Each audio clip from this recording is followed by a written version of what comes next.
আসসালামু আলাইকুম রহমতুল্লাহ। প্রিয় দর্শক, আপনারা কিরম আছেন? আমি আশা করতেছি আপনারা খুবই ভালো আছেন। দেখুন, আজকে আপনার ঘরে একটা জিনিস দেখাই। এই দেখুন, এই একটা গাছ। এই গাছটা হয়তো অনেকে নাম জানেন। এই গাছটার নাম হলো সোনালু গাছ। আবার অনেক এলাকায় এই গাছটারে অম্লতাস কয়।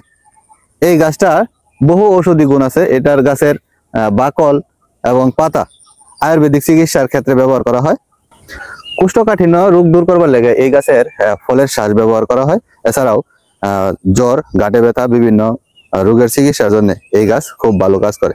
এছাড়াও এই গাছের দেখুন কত সুন্দর হলুদ ফুল ফুটছে। এই ফুলটা গ্রীষ্মকালে ফুটে আর পরিবেশটারে অনেক সুন্দর করে তোলে। এই গাছটার বায়ু বিশুদ্ধ করতেও খুব ভালো কাজ করে।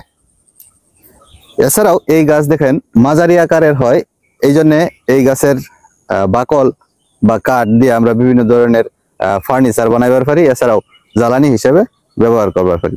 সবচেয়ে বড় বিষয় হলো এই গাছটা আমাদের পরিবেশ সুন্দর করতে খুব ভালো ভূমিকা পালন করে, কারণ হলো তার এরকম সুন্দর ফুলের জন্য।